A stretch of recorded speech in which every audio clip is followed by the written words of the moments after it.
पिछले 3-4 वर्षों से ये दिली तमन्ना थी कि आजादी की कहानी एंजल्स की जुबानी हो, रोमांचक प्रस्तुतिकरण हो, उसमें कुछ हिस्सा गद्य में हो, कुछ पद्य में हो, रस भरा हो।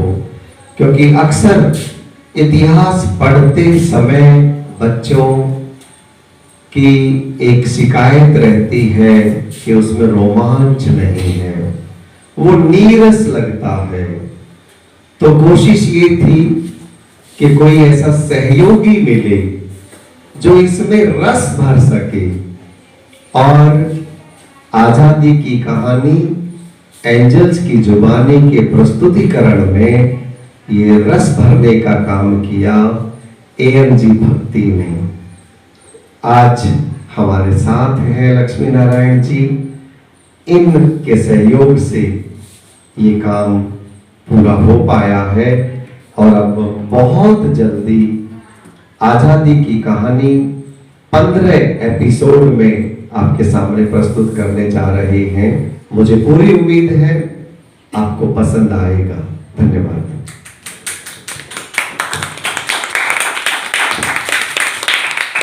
नमस्कार, सलाम, सत श्री अकाल।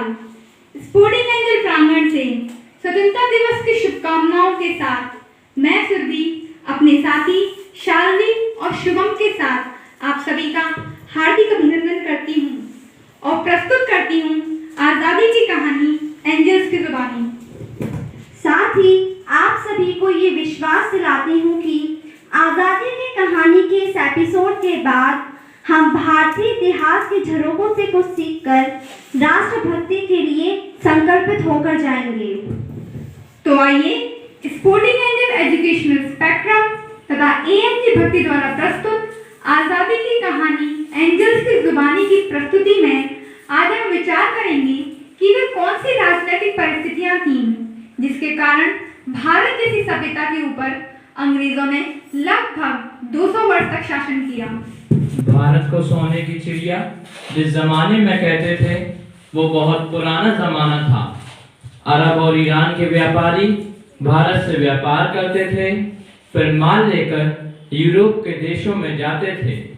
इन व्यापारियों से जब यूरोप के व्यापारी सोने की चिड़िया का हाल सुनते तो उनके मुंह में पानी आ जाता था, लेकिन उन्हें भारत जाने का रास्ता नहीं मालूम था। आखिर एक दिन कोलंबस नामक यात्री भारत की खोज के लिए निकला, लेकिन अफसोस उसने पश्चिम का रास्ता पकड़ लिया और वह जा पहुंचा अमेरिका। बस लगभग इन्हीं दिनों पुर्तगाल से भी एक यात्री सोने की चिड़िया खोजने चला था। 22 मई 1498 को उसका जहाज मालाबार तट पर कालीकट पहुंचा। उस जहाज का कप्तान था वास्को ड गामा। अनेक समस्याओं से जूझता हुआ वो भारत पहुंचा। उस समय कालीकट में सामूरी नाम के राजा का शासन था। वास्को ड गामा सामूरी के दरबार में गया। उसने सामूरी को कीमती भेंट दी। सामूरी ने वास्को ड गामा का स्वागत किया। वास्को ड गामा ने सामूरी के राज्य में व्यापार करने की इजाजत मांगी, जो तुरंत ही मिल गई। 2 ही साल बाद यानी 1500 ईस्वी में पुर्तगालियों ने कालीकट में कोठी बना ली। 3 साल बाद उन्होंने कोठी की किलाबंदी कर दी। वहां अपने सिपाही नियुक्त कर दिए। बहाना ये था कि ये वह सब अपनी रक्षा के लिए कर रहे हैं। वहां एक फौजी अफसर अलबकत को उन्होंने किलेदार बना दिया। दरअसल ये पुर्तगालियों की एक चाल थी। उन्होंने सन 1506 में गोवा पर कब्जा कर लिया। इससे आगे की प्रस्तुति आपको हमारे साथी दे रही हैं।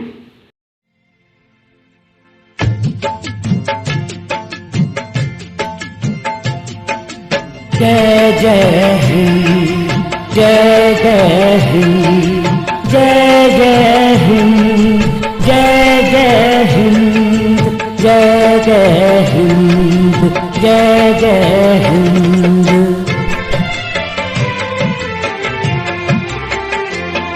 आए थे मेरे हिंद में व्यापारी मात्र बनके।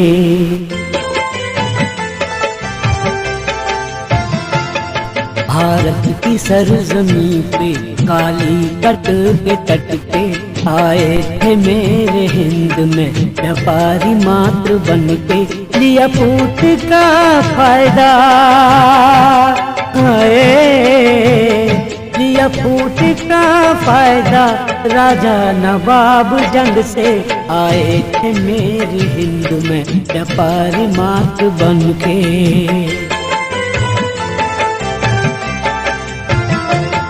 पुर्तगाली टच पड़े थे सपने हजार बुन के। ब्रिटेन फ्रांस की चले खातिर व्यापारी बन के। लिया फूट का फायदा, लिया फूट का फायदा, राजा नवाब जंग से आए थे मेरे हिंद में व्यापारी मात्र बन के।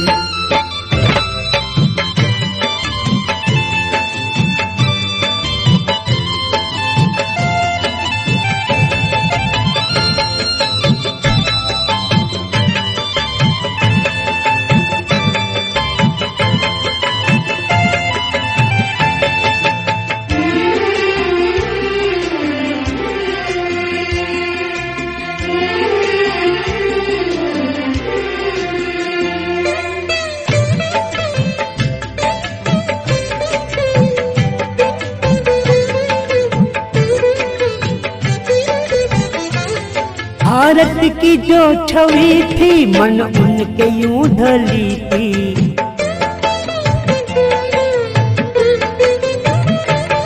सोने की जो चिड़ी थी गोरों के मन चढ़ी थी। वास्को डी गामा आए साबुरी की ना चली थी। आया था अलबकत फिर होती किलेदार बन के।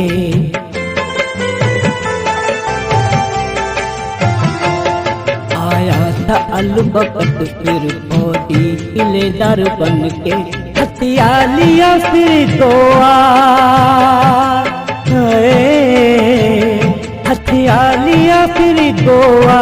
किला बंदी करके आए थे मेरे हिंद में व्यापारी मात्र बन के। आए थे मेरे हिंद में व्यापारी मात्र बन के। आए थे मेरे हिंद में व्यापारी मात्र बनके। In this episode, we focus on the arrival of Portuguese and Britishers. We saw that in 1498, the Portuguese reached India and started trading. They opened the trading centers at Cochin, Goa, Daman and Diu. Success of Portuguese and the highly profitable trade with India attracted the British towards India. By a royal charter granted by Queen Elizabeth I of Britain on 31st December 1600, the British East India Company was established. Sir Thomas Law obtained the right to trade from the Mughal Emperor Jahangir and established its first settlement in the west coast at Surat. In next episode, we will show you trade wars among the countries Portugal, Holland, France and Britain. For now, we end up this episode here. Hope we perform to your expectations. Keep watching, keep informing what your opinion is. जी हाँ, हमें आपकी राय का इंतजार रहेगा। देखते रहिए आज़ादी की कहानी एंजल्स की जुबानी। हम आपसे फिर मिलेंगे अगले एपिसोड में। तब तक के लिए नमस्कार।